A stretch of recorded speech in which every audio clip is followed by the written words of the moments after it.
Hello everyone.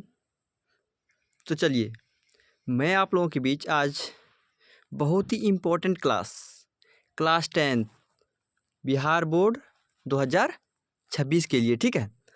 बहुत ही important class है। Science का सब्जेक्टिव क्वेश्चन, इम्पोर्टेंट क्वेश्चन प्रत्येक चैप्टर से लेकर के हम आए हैं, ठीक है। तो इस वीडियो का पूरा देखने का प्रयास कीजिए, पूरा ज़रूर देखिए, आपके एग्जाम में बहुत फ़ायदेमंद होने वाली है। मैं गारंटी के साथ कह रहा हूँ कि क्वेश्चन यहाँ से ज़रूर आएंगे और फिर एग्ज़ाम के बाद आपको हम वीडियो बना के दिखाएंगे कि क्या क्वेश्चन यहाँ से थे या फिर नहीं थे, ठीक है। तो चलिए, पहला क्वेश्चन, रासायनिक अभिक्रिया क्या है और ये कितने प्रकार के होते हैं। तो चलिए हम कोई भी क्वेश्चन को हम विस्तार पूर्वक एक्सप्लेन के साथ बताने वाले हैं, ठीक है। आपको याद भी हो जाएगा और सिंपल वे में आप डिफिनेशन भी देख सकते हैं, ठीक है। तो चलिए, रासायनिक अभिक्रिया होता क्या है पहले ये जानिए। जब एक या अधिक पदार्थ आपस में क्रिया करके नए पदार्थ बनाते हैं उसे क्या कहते हैं, रासायनिक अभिक्रिया। देखिए, कोई भी एक या एक से अधिक पदार्थ आपस में मिलके कोई नया प्रोडक्ट बनाता है या फिर नया उत्पाद बनाता है उसे क्या कहते हैं, रासायनिक अभिक्रिया कहते हैं।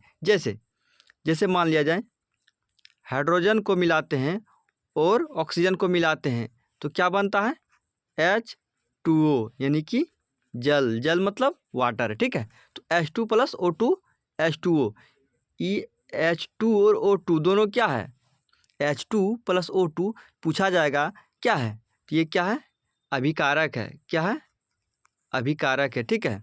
और ये H2O क्या है, ये प्रोडक्ट है। ये क्या है, प्रोडक्ट मतलब उत्पाद। यदि अभिकारक पूछा जाएगा तो लेफ्ट हैंड साइड एरो जो दिया हुआ है उसका लेफ्ट हैंड साइड जो है, ये लेफ्ट हैंड साइड वो अभिकारक होता है, ठीक है। जो रिएक्टेंट मतलब केमिकल रिएक्शन रासायनिक अभिक्रिया में जो हिस्सा लिया वो क्या होता है, अभिकारक। और जो न्यू प्रोडक्ट बना वो क्या है, उत्पाद, ठीक है। उत्पाद, यदि इस तरह से रिएक्शन देखिए आपको ये भी पूछा जाएगा कि इसमें अभिकारक कौन है, उत्पाद कौन है, तो आप राइट हैंड साइड, एरो के राइट हैंड साइड जो भी प्रोडक्ट होगा, जो भी रिएक्टेंट होगा, मतलब जो भी तत्व होगा वो क्या हो जाएगा, उत्पाद होगा। और लेफ्ट हैंड साइड अभिकारक, ठीक है। तो चलिए नेक्स्ट देखते हैं। इसमें पदार्थ का रंग, अवस्था, ताप, गैस निकलना, अवक्षेपण बनना आदि परिवर्तन हो सकते हैं। पूछा जाएगा कि रासायनिक अभिक्रिया से क्या क्या हो सकते हैं, तो रंग भी चेंज हो सकता है, अवस्था भी चेंज हो सकता है, ताप भी चेंज हो सकता है, गैस भी चेंज हो सकता है, ठीक है। तो इस प्रकार से आप ध्यान से देखिए स्क्रीन के ऊपर, ठीक है। और कॉपी में नोट भी कीजिए, आपके पास टाइम है तो ठीक है, नहीं तो स्क्रीनशॉट लेके रखिए, ठीक है। तो चलिए अब रासायनिक अभिक्रिया के प्रकार को देखते हैं। पहला प्रकार, संयोजन अभिक्रिया, जिसको हम कम्बिनेशन रिएक्शन भी कहते हैं।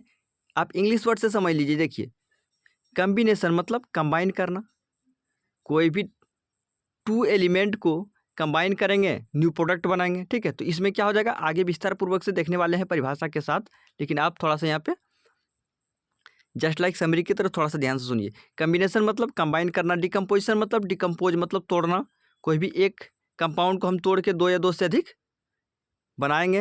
और डिस्प्लेस मतलब थोड़ा सा हटा देना, डिस्प्लेस कर देना, ठीक है। डबल डिस्प्लेसमेंट मतलब द्विविस्थापन अभिक्रिया। और ऑक्सीडेशन रिएक्शन मतलब ऑक्सीजन को ऐड करना, हाइड्रोजन को रिमूव करना, ठीक है, ऑक्सीडेशन रिएक्शन में होता है। और रिडक्शन में हाइड्रोजन को ऐड करना, ऑक्सीजन को रिमूव करना, इसमें ऑपोजिट हो जाता है, ठीक है। तो इसको हम विस्तार पूर्वक देखने वाले हैं। ऑक्सीकरण को हम उपचयन भी कहते हैं और ये है अपचयन, ठीक है। तो चलिए सबका डिफिनेशन के साथ नेक्स्ट आप ध्यानपूर्वक देखिए, ठीक है। तो चलिए, संयोजन अभिक्रिया क्या होती है। संयोजन अभिक्रिया क्या होती है, संयोजन मतलब संयोग करना, मतलब मिलना। जब दो या दो से अधिक पदार्थ मिलकर एक ही उत्पाद बनाते हैं, जब दो या दो से अधिक पदार्थ मिलकर एक ही उत्पाद बनाते हैं वो क्या कहलाते हैं, संयोजन अभिक्रिया। जैसे देखिए, कैल्शियम ऑक्साइड प्लस H2O, तो क्या बना दिया यहाँ, कैल्शियम हाइड्रोक्साइड, ठीक है। कैल्शियम हाइड्रोक्साइड, यहाँ देखिए, यहाँ पे दो पदार्थ हैं, ठीक है। तो उससे मिलकर एक ही उत्पाद बना, उत्पाद मतलब कंपाउंड, ठीक है। यहाँ कंपाउंड बन गया। चलिए सेकंड, जैसे कि संयोजन है फर्स्ट, सेकंड में वियोजन भी होता है, आप घटन भी विघटन भी, आप जो जान रहे हैं कोई दिक्कत नहीं है। चलिए, विघटन अभिक्रिया क्या होती है, जब एक यौगिक टूटकर दो या अधिक पदार्थ बनाता है, इसमें 2 से मिलकर 1 बन रहा था, इसमें 1 से 2 या 2 से अधिक टूट रहा था, ठीक है। कैल्शियम कार्बोनेट को जब हम हीट देते हैं तो वो किस में टूटता है, कैल्शियम ऑक्साइड और कार्बन डाइऑक्साइड में, कैल्शियम ऑक्साइड और कार्बन डाइऑक्साइड में, ठीक है। ये हो गया वियोजन अभिक्रिया। वियोजन मतलब विघटन अभिक्रिया, ठीक है। मतलब इसमें एक यौगिक को तोड़कर हम 2 या 2 से अधिक पदार्थ बनाते हैं, ठीक है। अब विस्थापन अभिक्रिया, अब क्या है तीसरा, विस्थापन अभिक्रिया। जब अधिक क्रियाशील तत्व किसी कम क्रियाशील तत्व को उसके यौगिक से बाहर निकाल देता है। कोई यदि स्ट्रॉन्ग एलिमेंट है तो वो वीक एलिमेंट को डिस्प्लेस कर देगा, मतलब हटा देगा। जैसे देखिए, एक अभिक्रियाशील तत्व का एक चार्ट होता है, जैसे सोडियम, पोटासियम, कैल्शियम, मैग्नीशियम, इस तरह से चार्ट है। वो मेटल नॉन मेटल चैप्टर में आपका होगा, एनसीईआरटी बुक पलटाइएगा, वहाँ पे चार्ट है, उस चार्ट को आप थोड़ा सा मेमोराइज कर लीजिएगा, ठीक है। तो चलिए, विस्थापन अभिक्रिया क्या होती है, यदि किसी अभिक्रियाशील तत्व किसी कम क्रियाशील तत्व को उसके यौगिक से बाहर कर देता है। यौगिक मतलब जो कंपाउंड है, ठीक है। जैसे कि देखिए, जिंक प्लस कैल्शियम सल्फेट है, जिंक प्लस कॉपर सल्फेट। तो जिंक ज़्यादा पावरफुल है किसके अपेक्षा, कॉपर के अपेक्षा। तो जैसे ही कॉपर कंपाउंड, जैसे कॉपर सल्फेट है, जिंक जैसे ही मिलेगा तो जिंक कार्बन को हटा देगा, कार्बन डिस्प्लेस हो गया। तो यहाँ कंपाउंड किसके साथ बना लिया, जिंक सल्फेट के साथ, ठीक है। सल्फेट के साथ क्या आ गया, जिंक। तो zinc plus copper sulphate, zinc sulphate plus copper. आप इस जगह समझ गए होंगे, जिंक और कॉपर में स्ट्रॉन्ग कौन हो गया, जिंक। जिंक पावरफुल है, ठीक है। तो चलिए, चौथा देखिए, द्विविस्थापन अभिक्रिया मतलब डबल डिस्प्लेसमेंट।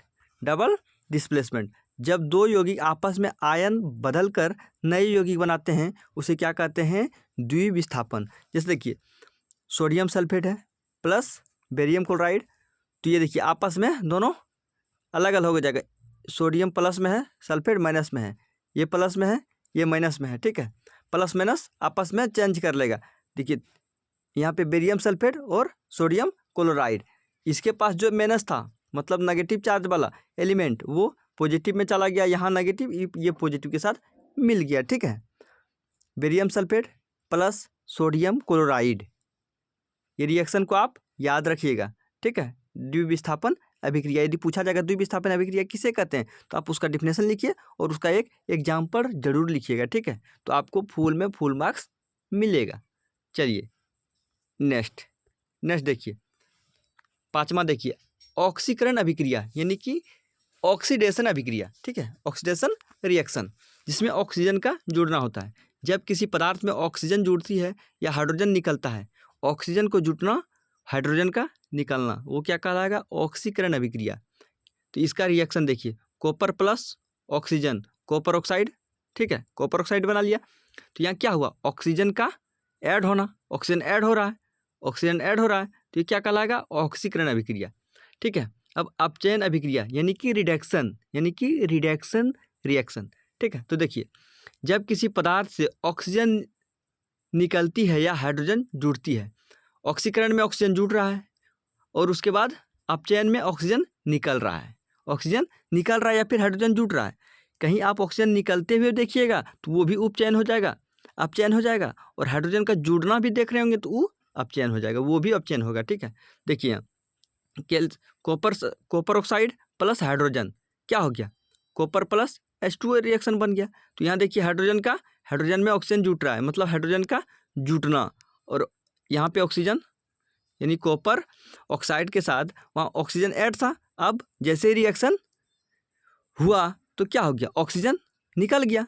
यहाँ देखिए कॉपर खाली पड़ गया, ऑक्सीजन निकल गया। तो ऑक्सीजन जैसे ही राइट हैंड साइड जाएगा रिएक्शन के बाद, तो ऑक्सीजन जुट रहा है तो वो ऑक्सीकरण हो जाएगा, निकल रहा है तो वो अपचयन हो जाएगा, यानी कि रिडक्शन हो जाएगा, ठीक है। तो ये ध्यान में याद रखिएगा कि रिएक्शन के बाद ऑक्सीजन जुट रहा है या फिर ऑक्सीजन हट रहा है, जुटेगा तो ऑक्सीकरण, हटेगा तो ये अपचयन हो जाएगा, या फिर हाइड्रोजन जुट रहा है तो वो भी अपचयन होगा, हाइड्रोजन हट जाएगा तो वो भी ऑक्सीकरण होगा। तो आप ध्यानपूर्वक इसको माइंड में सेट रखिएगा, ठीक है। चलिए 7 नंबर, ऑक्सीकरण रेडॉक्स अभिक्रिया, ठीक है। जिस अभिक्रिया में ऑक्सीकरण और अपचयन दोनों साथ साथ होते हैं, रेडॉक्स अभिक्रिया का ही पार्ट है कौन, ऑक्सीकरण और अपचयन। रेडॉक्स अभिक्रिया के कितने पार्ट, 2 पार्ट। 2 पार्ट कौन कौन, एक ऑक्सीकरण अभिक्रिया, दूसरा अपचयन अभिक्रिया। तो दोनों जैसे ऑक्सीकरण और अपचयन, रेडॉक्स अभिक्रिया हो गया। जैसे आप रियल नंबर पढ़ रहे होंगे तो रियल नंबर का कितना टाइप, रेशनल और इरेशनल। जस्ट उसी प्रकार रेडॉक्स का ऑक्सीकरण और अपचयन। तो रेडॉक्स यहाँ पूछा जाएगा, रेडॉक्स अभिक्रिया किसे कहते हैं? जिस अभिक्रिया में ऑक्सीकरण और अपचयन दोनों साथ साथ होते हैं उसे रेडॉक्स अभिक्रिया कहते हैं। ये भी बहुत ही इंपॉर्टेंट क्वेश्चन है, रेडॉक्स अभिक्रिया किसे कहते हैं? देखिए, copper oxide plus H2O plus H2, तो कॉपर प्लस H2O बन गया। यहाँ H2 ऑक्सीकरण और कॉपर ऑक्साइड का अपचयन हो रहा है, ठीक है। देखिए H यहाँ पे है, H रिएक्शन के उस पार जाके क्या हो रहा है, H2O बन गया, यानी कि ऑक्सीजन का जुटना। ऑक्सीजन का जुटना मतलब क्या हो जाएगा, ऑक्सीकरण यानी ऑक्सीडेशन। और यहाँ पे कॉपर में राइट हैंड साइड जाके ऑक्सीजन रिमूव हो गया, तो ये क्या हो गया, अपचयन हो गया, मतलब रिडक्शन हो गया। और एक ऑक्सीडाइजिंग एजेंट और एक रिड्यूसिंग एजेंट होता है, ठीक है, ये भी आप ध्यान रखिएगा। चलिए आप स्क्रीनशॉट लेके रखिए, उसको अच्छे से पढ़िए। डिफिनेशन बहुत इजी वे में लिख के दे रहे हैं आपको, आप आराम से पढ़िए, ठीक है, जरूर याद होगा। नेक्स्ट देखिए आप देखिए संचारण क्या है, उसका उदाहरण सहित आप बताइए, ठीक है, और संचारण से कैसे हम बचेंगे, ठीक है। तो चलिए देखिए संचारण क्या है। जब कोई धातु यानी मेटल हवा, नमी, पानी, अम्ल, नमक आदि के संपर्क में आकर धीरे धीरे खराब घुलने लगती है और उसकी सतह पर जंग परत बन जाती है, तो उस प्रकार का जो प्रक्रिया हुआ तो उसको क्या कहते हैं, कोरेजन कहते हैं, ठीक है, कोरेजन, ठीक है, संचारण कहते हैं। संचारण आप समझिए, जस्ट लाइक आपका जैसे लोहा का गेट है तो उसमें जंग लग रहा है, हवा पानी के संपर्क में आते ही, ठीक है, जंग लग रहा है, वही संचारण है।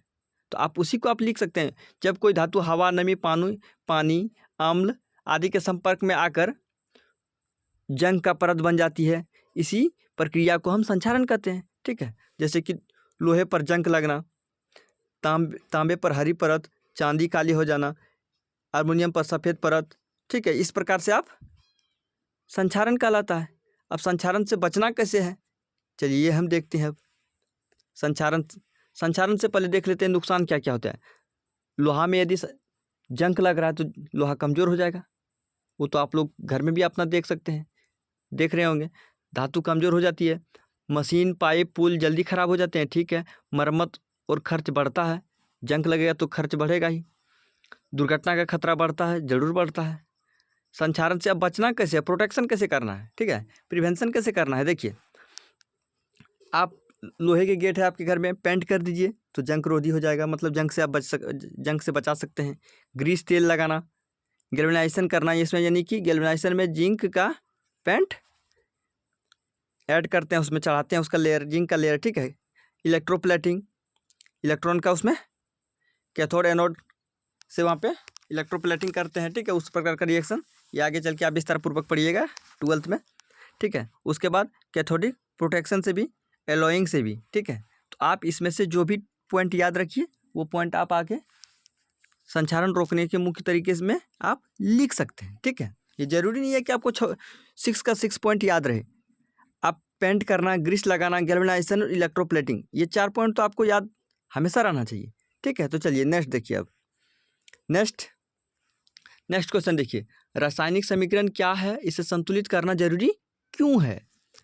रासायनिक समीकरण क्या है, पहले ये देखिए, किसी रासायनिक अभिक्रिया को रासायनिक सूत्रों के द्वारा लिखने को रासायनिक समीकरण कहते हैं।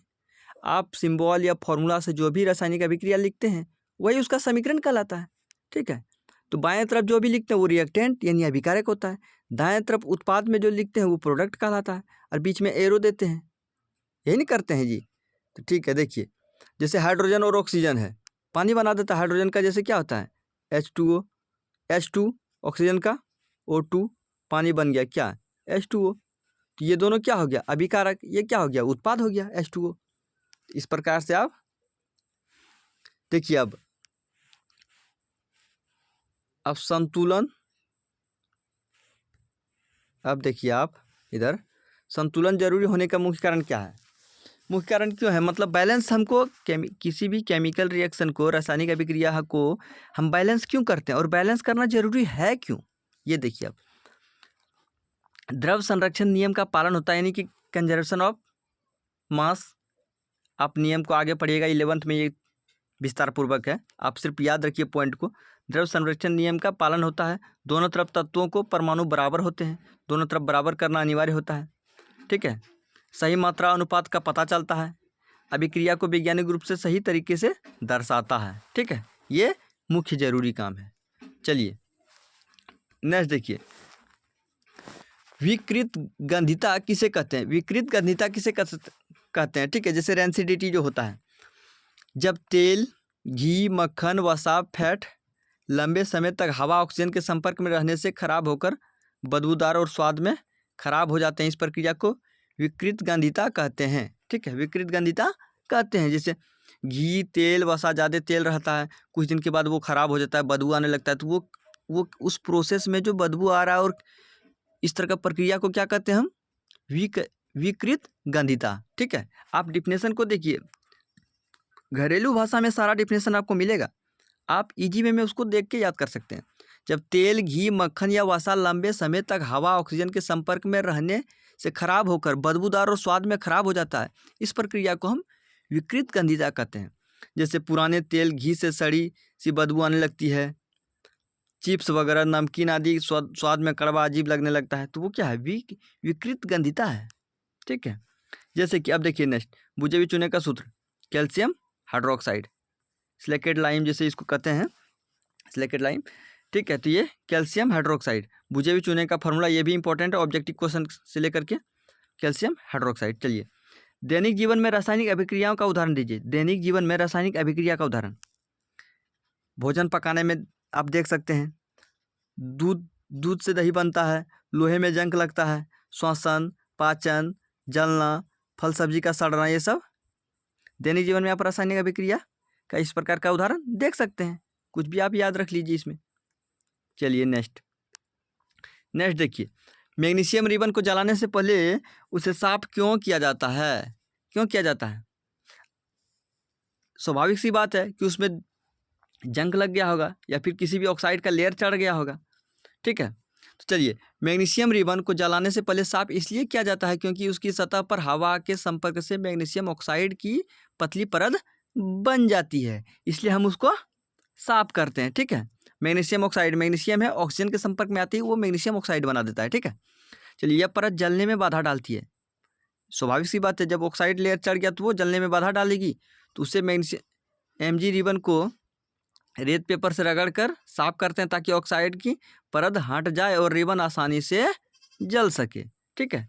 चलिए, अब देखिए, एक्जोथर्मिक और एंडोथर्मिक होता है, बहुत ही इंपॉर्टेंट टॉपिक है ये, एक्जोथर्मिक, एंडोथर्मिक।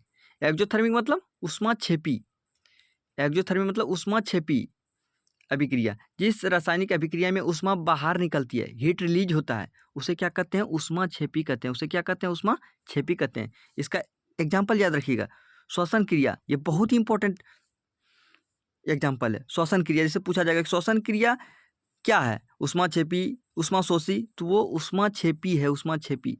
श्वसन क्रिया में हीट रिलीज होता है, फिर कोयला लकड़ी का जलना, हीट रिलीज होता है।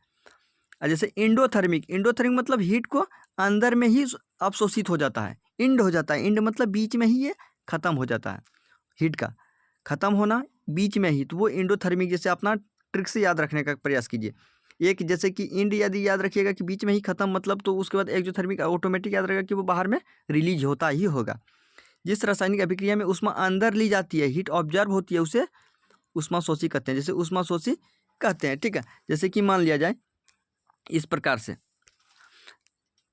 जैसे कैल्शियम कार्बोनेट है, ठीक है, इसको हीट देते हैं और उसके बाद कैल्शियम ऑक्साइड प्लस O2, ठीक है, उसके बाद CO2 बनाते हैं, कैल्शियम ऑक्साइड प्लस CO2 बनता है।